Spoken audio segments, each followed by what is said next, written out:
What's going on today, guys? It is Crossing the Line with Dev, and today we're just going to talk a lot of NBA playoff news. Some sad stories, some crazy upsets, and some rounds that ended a little bit too quickly. And then we'll talk a little bit of NBA lottery stuff because there's some drama going on with that. Let's just start off with going series by series. I wanted to start off with the Knicks, and we're going to start here with game 4. You know, let's start to talk about it right off the bat.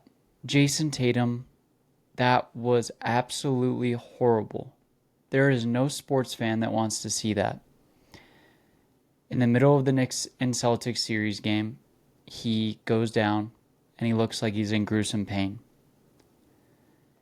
Couldn't put any weight on it, which is unusual for the injury that he was given. Was taken out of the game. Knicks end up winning that game.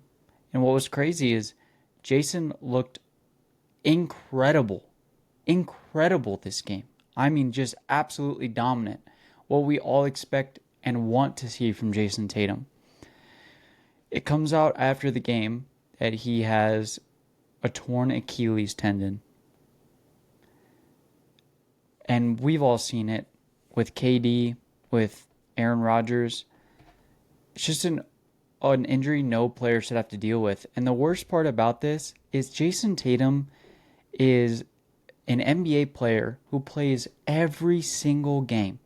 I mean, every game. This guy plays every game. He's never out. He's never hurt.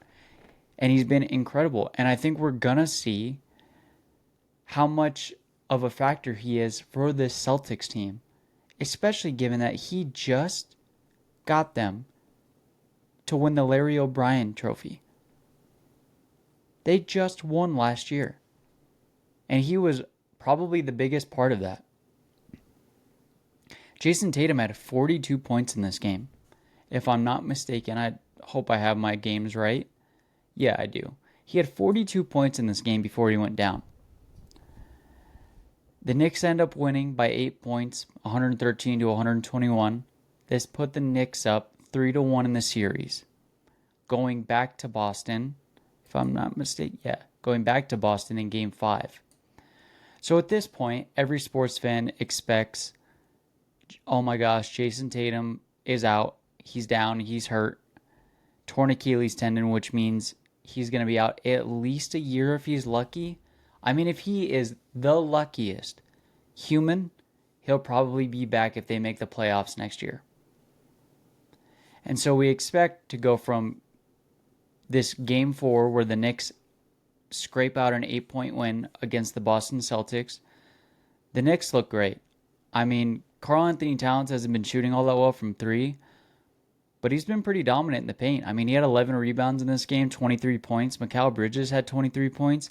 Jalen Brunson had 39 points and 12 assists. He loves to compete. Watching Jalen Brunson play, sometimes the Knicks offense can be stale because it can feel like it's just ISO ball with a bunch of people watching Jalen Brunson do ISO. But he makes like every shot. He takes tough shots and he makes them. And he's incredible down the stretch. I mean, he is probably one of the most clutch players in the NBA right now. But they scrape out this 8-point win. The Knicks look pretty dominant in the series. I mean, they even looked, before Jason Tatum got hurt, they looked like the better team, even though all of us knew they're not the better team going into this. I mean, the Celtics starting 5, most of these guys would probably be a number 1 on a lot of the bottom teams. Jaylen Brown would probably be a number 1 on a decent team. Derek White would be a number 1 point guard on pretty much most teams he's on. Kristaps Porzingis still has looked non-existent this series. I don't know what's going on with him. I don't know if it's injury or what. But they scrape out an 8-point win, so they're going back to Boston for Game 5 with the Knicks up 3-1. I think we all expected Jason Tatum's out of the game. Jaylen Brown now has to be their star player.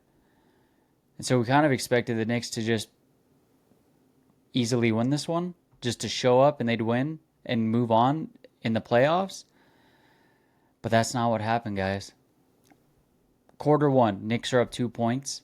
Quarter 2, Celtics outscore them by 2 points. So going into half, it's tied. In quarter 3, the Boston Celtics outscored the New York Knicks by 15 points. 15. And then in quarter 4, they outscored them by 10. They won by 25 points in this game. No Jason Tatum. Kristaps Porzingis, still non-existent. Kristaps played 12 minutes tonight. I don't know what's going on. I don't know if they won't tell us either. And he's trying to play. And Coach Mazzulla is trying to put him in to see what he has with Kristaps. But he's not getting much. I mean, a lot of guys played minutes. Torrey Craig played minutes. Baylor played minutes. But I think we all know this game was because of Derek White. Played 40 minutes, only had 3 rebounds, only had 2 assists, but he had 34 points. Jaylen Brown had 26. That's what you love to see. Al Horford hit a couple threes, had 12 points. Peyton Pritchard finally got actual minutes. He played almost 40 minutes and had 17 points. Now, I don't know what went on with the Knicks. Josh Hart had 24. Cat had 19, which is what you want from Cat. If you're getting 24 from Josh Hart, you'd think you'd win this game. But Jalen Brunson only had 22 points. He only played 33 minutes tonight. Cameron Payne didn't play.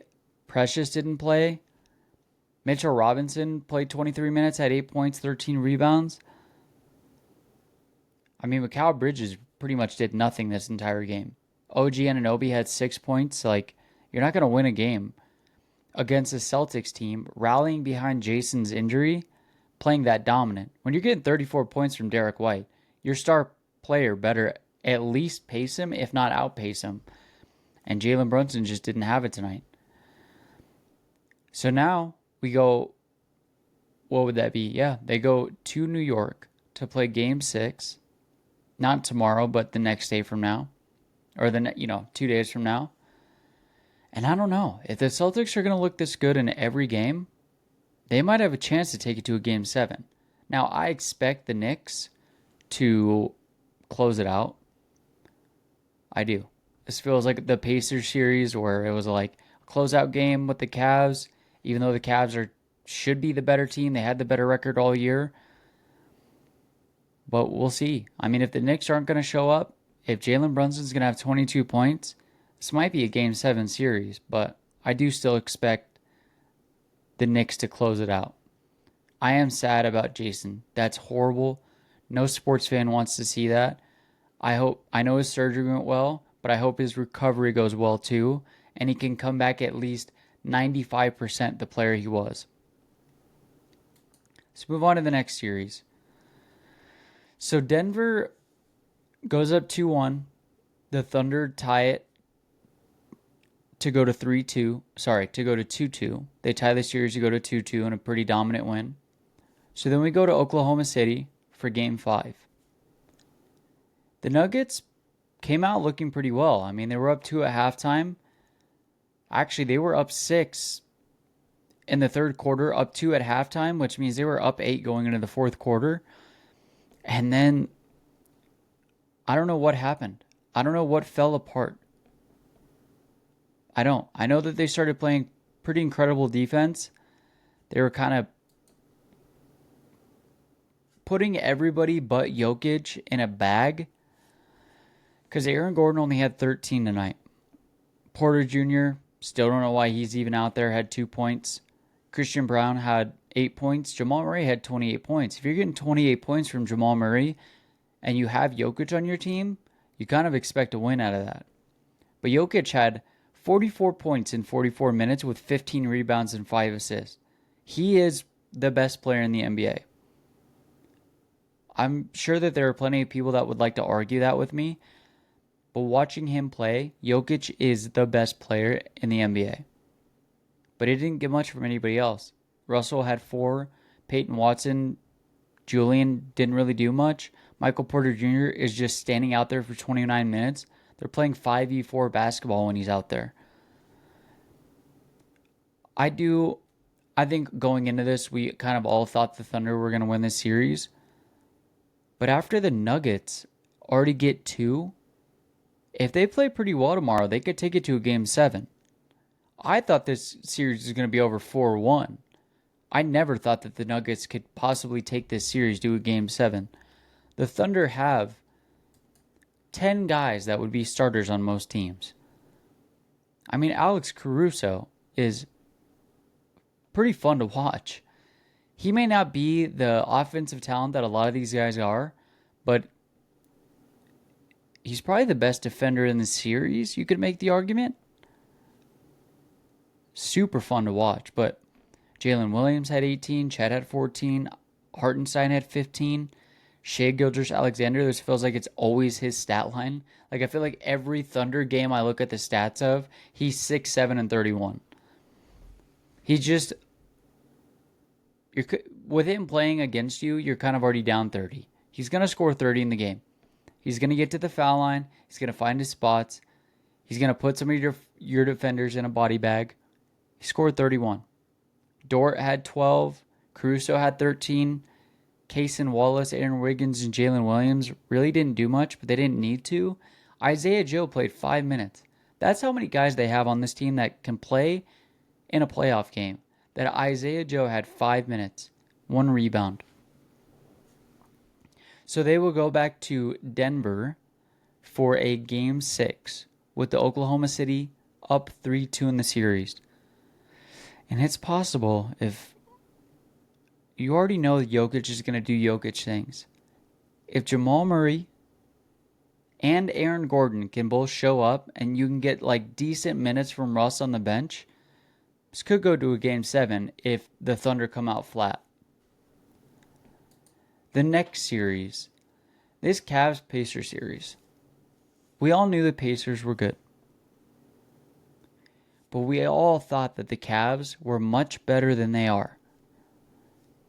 Because this is the Darius Garland, got hurt early in the series, but he came back the next game. But he was kind of not himself, right? But they had the best series all year in the regular season. And so you could make the argument that, like, they should be in the conference championship. I don't know what it is about this team. I don't know what happened. They should be much better. They've Donovan Mitchell, Jarrett Allen, Darius Garland. I mean, Mobley's a damn good player. They have DeAndre Hunter, who they traded for. So I'm not entirely sure what went wrong this season. But Darius, in this Game 4, with the Pacers up 3-1, had 21 points. And in most of the other games, Donovan Mitchell had like 35-plus points. But Donovan Mitchell only played 20 minutes this game. He had 12 points. Darius Garland was their leading scorer, and the next closest one was Okoro with 13. I mean, they played like 18 guys tonight. Dean Wade, Craig Porter Jr., Javonte Green. Like, I don't know if it was because it was a blowout or what, and they just kind of threw in the white towel early.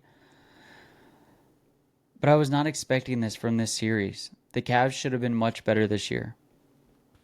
But Pascal had 21. Miles Turner had 20. Tyrese didn't really need to do much. He only had 5, and 11. Obi Toppin had 20 tonight. I love to see that my guy TJ McConnell had 13. This Pacers team is exciting to watch.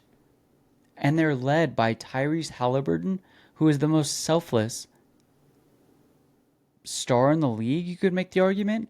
He's got that LeBron selflessness where he just wants everybody to be in the right spot, to make the right play, to let them eat. And if he really needs to eat, he will. He has the offensive capability to score 30 a night, score 25 a night at least. But he wants everybody on his team to eat. He's a selfless player. And that's what makes this Pacers team so much fun to watch, is he's exciting about it. He's not just let me set up the offense, get it going, make, drive, kick out, make the right pass. They're up and down the court. He's doing crazy passes. He's making good threes. They're just a fun team to watch, and they have a lot of exciting players on their team. And now, they outscored the Cavs in this game by 20 when you kind of expected the Cavs to show some form of life. So then they go back to Cleveland for a game number 5 with the Pacers up 3-1 in the series. And this game was pretty close even after the third, up until the halftime. They outscored the Pacers by 12 in the first quarter.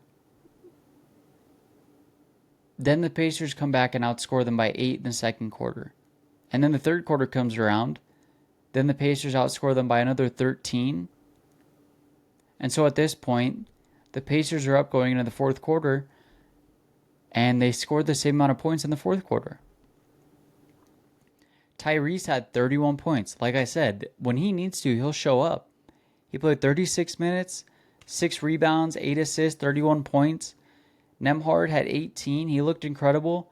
Pascal Siakam, another guy that every time I look at his stat line feels like it's the same. 8 rebounds, 5 assists, 21 points. He's always right around that 20-point mark. But the Pacers closed it out.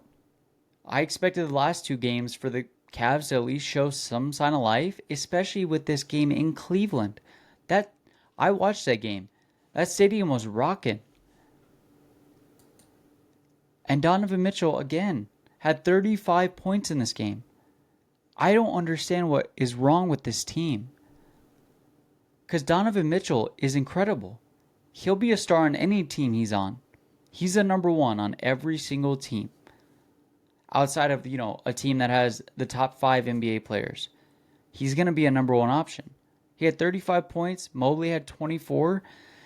And then, Strus didn't do much. He had 0 points. Jarrett Allen only had 4 boards. 9 points.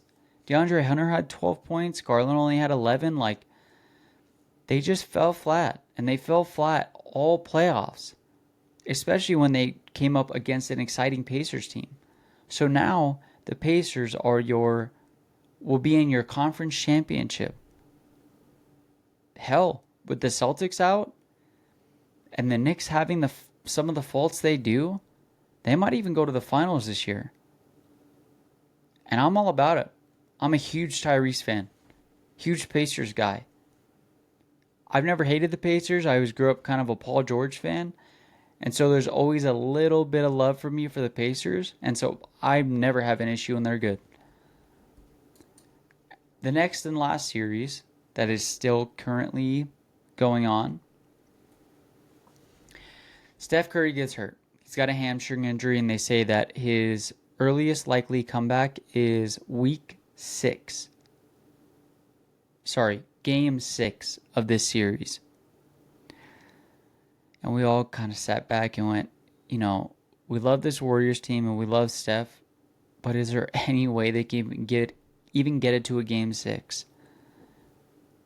I know they have Jimmy Butler now, but they don't have a lot of bench help. And so you're relying too much on Jimmy Butler. Not enough star power around him to be able to get it done. So Steph's out this game. And this is that game that Julius Randle looked so good. And I've said it since the beginning of the playoffs. Watching Julius Randle in the Knicks, he had his moments where he's up and down. He's a very roller coaster player. He goes to the Timberwolves, and I honestly thought the Timberwolves took a step back when they made that trade. When Cat went to the Knicks and Julius Randle went to the Timberwolves, I thought it depleted what they had on their team. But they go into Game 4. The Timberwolves up 2-1. And the Warriors made it semi-close. I mean, Julius Randle had 31 in this game. Ant does what Ant does. He's making the case, watching him play, that he might be a top 5 player in the NBA, top 7 player in the NBA. He does it all. He plays hard. He's got the personality. He's incredibly athletic, and his shooting has evolved into... he shot and made the most threes this year. So he's year after year progressing, and he's not even old enough to have hit his prime. I think he's 24 right now, 23 right now. He's still young. We get Anthony Edwards for quite a while, and year after year he gets better. That's how you know he loves the game of basketball, because he's still putting in the work, even at the times he doesn't need to. And so this Timberwolves team looked good. I know it's against a depleted Warriors team. Jonathan Kuminga finally gets back in the lineup after getting benched for the first series. Jimmy only had 14 points. I'm not sure what's going on. I know it might be kind of difficult when everybody's focusing on you. You don't have a lot of bench help. You don't have a lot of guys around you who can give you a lot of help. But Jimmy only had 14 points. Draymond had 14. He rarely gets over 10. Buddy Hield only had 13 points. And so this Warriors team without Steph just looks rough. And I wonder what they're going to do next year.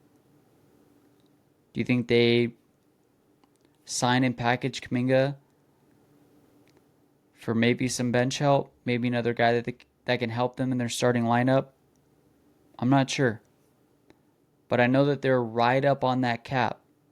So they don't have a lot of money to work with. So I'm curious to see what they're going to do next year as an organization. Or are they going to just, release everybody and reset, outside of Steph? They're never going to let Steph go. The only time Steph is going to get let go is if Steph wants to get let go or he retires.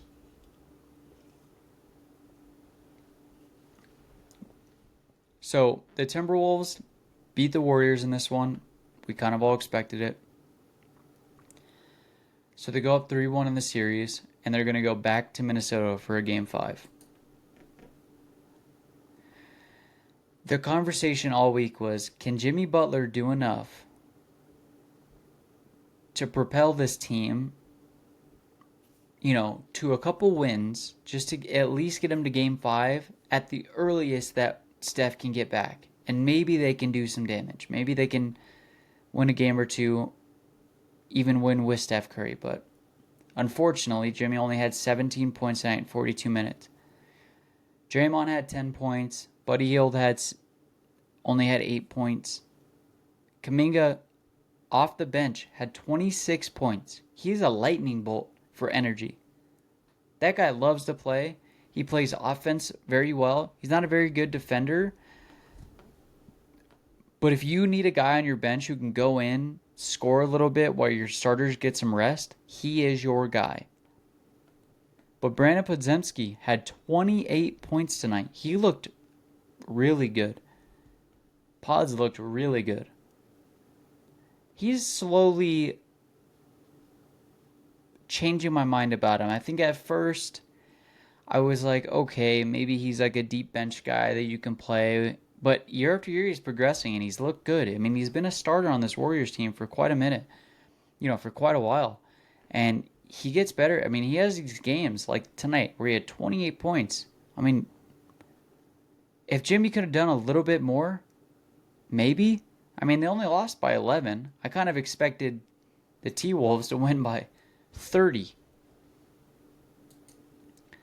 Julius had 29 points again. Like I said, he's changed my mind. He's changed my opinion on the type of player he is. He can be a Batman. And he can be an efficient Batman. And he can be the Batman that any championship team needs in their back pocket. I mean, Ant only needed 22 points tonight, but that's because Conley had 16, DiVincenzo had 13, Jaden McDaniels had 14, Rudy Gobert had 17. Like, they were all eating. Naz Reid had 8. Everybody on this team was eating. And all the weight wasn't on Anthony Edwards' shoulders. But unfortunately, this ends the Warriors season quite early. Well, I guess probably a little bit later than most people expected. But I think all of us wanted to see Steph back. At least to see if maybe that was the change that they needed. If he could be the offensive star power that they needed to get over the hump of a team like the Timberwolves. But with that hamstring injury, there's nothing that they could do. And now the Warriors are out of the playoffs, and the Minnesota Timberwolves move on. So as it looks right now, the Thunder up 3-2 going into Game 6. The Timberwolves now in the conference finals. The Cavs Pacers. Cavs are out. Pacers are now in the conference finals.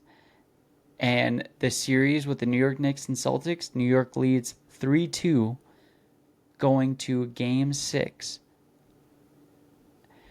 I don't know what's going to happen. I think this is a little bit weirder than people expected the playoffs to go. The Celtics might be out. The Thunder have lost 2 games in a series. The Lakers aren't in it anymore. The Cavs got bounced early. It's a little bit of an upset series. I wonder what the weirdest series is that could happen. I mean, if the Timberwolves and the Pacers play in the finals, 2 small market teams, I'd love to watch that series. I mean, that'd be a really fun series, but for non-NBA fans, they'd be like, Indiana and Minnesota? Where are you? I didn't even know they had teams. But yeah, I'm very excited. I know that the Nuggets play tomorrow. I kind of hope that the Nuggets figure it out and can take it to a Game 7. With the Celtics showing some signs of life, they could take it to a Game 7. It's quite possible that we get no number 1 seeds in the championship, in the conference finals, I mean. The highest seed would be the New York Knicks at number 3, which is crazy. I do think the Thunder are definitely still going to take it all this year. But with how they've been looking in this Nuggets series, it's quite possible that it doesn't happen. The last bit of news that I want to talk about today is the NBA lottery comes out. What the hell? What the hell? For those who don't know and those who have not seen it, how the NBA works, it is not the worst team automatically gets the first pick. It is the worst team has the best odds at getting the first pick in the NBA draft. So any team that did not make the playoffs, they give them a set of numbers and say, if these set of numbers hit, you get the first pick. But the teams with the worst records have the best odds and the most numbers to get higher picks in the draft. I'm not entirely sure how to explain it. It just pretty much means they're going to pull ping pong balls out of a spinning thing and go, if these numbers hit, you get the first pick. And so the one team none of us really expected it to happen to is the Dallas Mavericks. They didn't make the playoffs, but we all know what they did this year. They traded away a top 5 player in the NBA in the worst NBA trade of all time. They traded Luka Doncic for Anthony Davis and nothing else. Nothing else. A 35-year-old Anthony Davis who has already been injury prone. And they did that. What were their reasons for doing that? They didn't want to pay the max contract to Luka. With Luka being drafted by the Dallas Mavericks and Luka meeting all the qualifications that it takes to get a max contract, he would get an even more max contract because he's never been traded and he would have been on the same team he got drafted by. But Nico Harrison and the Dallas Mavericks, being cheap owners, they decided, let's trade him away for essentially nothing. Anthony Davis is an incredible basketball player, but he's not Luka Doncic. Just with Luka being on your team, they were just in the finals last year. And guess what happens in this year's NBA lottery draft? We didn't expect the Dallas Mavericks to get the first pick, but they did. So not only do they get to be cheap owners and lie about it and make their team even worse and trade away their fan base's favorite player, but now they get rewarded for doing so by getting Cooper Flagg in this year's NBA draft. Now, this is just an assumption, but I think we all know that Cooper Flagg is going number 1. They should not have even let the Dallas Mavericks have any odds at all to get the first pick in this year's draft. Shocking. Absolutely shocking. I cannot believe that they get the first pick. I'm sorry. I was so upset when I found out that happened. They had a 1.8% chance of getting the first pick, and they got it. That's what this lottery is. They won the lottery and got to get rid of Luka Doncic for nothing because they didn't want to pay a max contract. So the Dallas Mavericks get to get rewarded after being cheap, bad owners. That's all I wanted to talk about today on this week's pod, was just how the NBA playoffs are going, because I've been watching a lot of the NBA playoffs, and what happened in this year's NBA lottery draft. But I am excited to see Kyrie Irving, Anthony Davis, and now Cooper Flagg on the same team. They might be pretty good next year.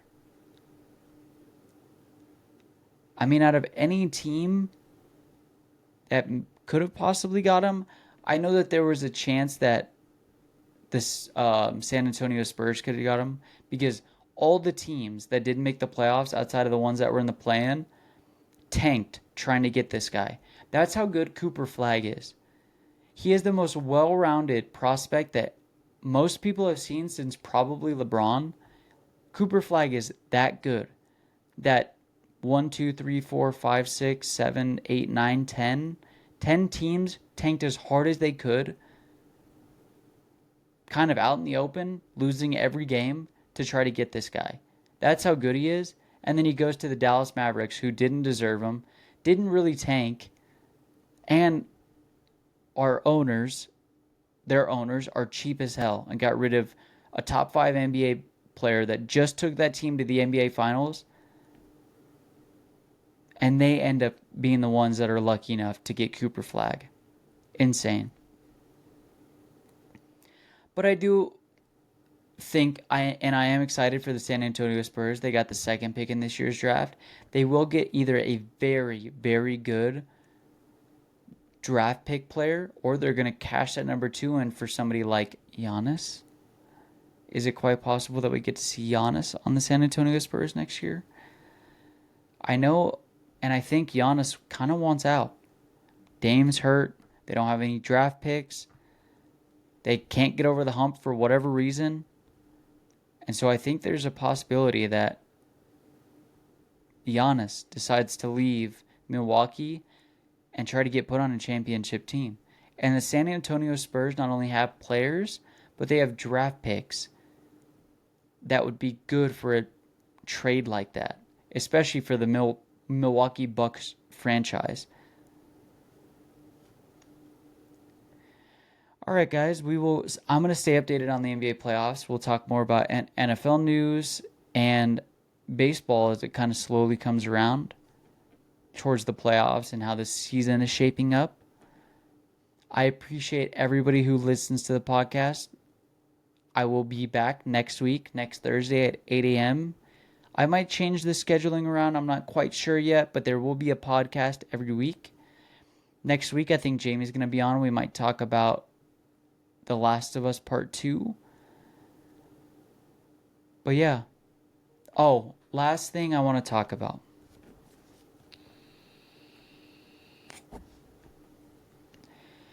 The new trailer came out for Superman. And boy, let me tell you, I am not excited one bit.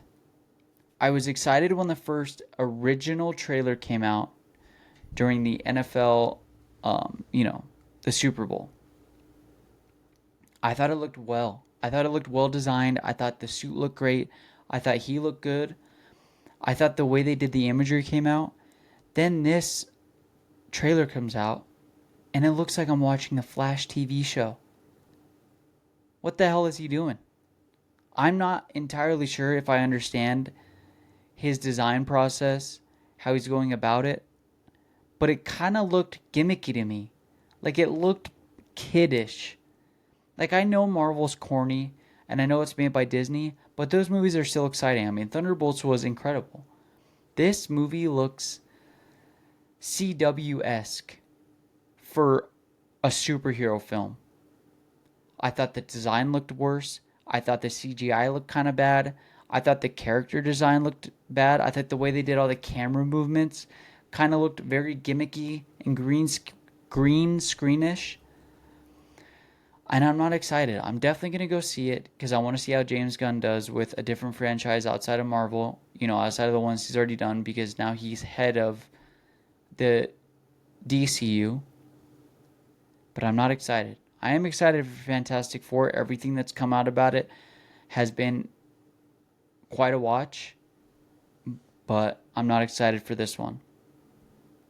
We'll talk more next week on next week's episode. Thank you guys so much. I appreciate you. If you could leave a like, comment, subscribe, and I will see you guys next week. Peace.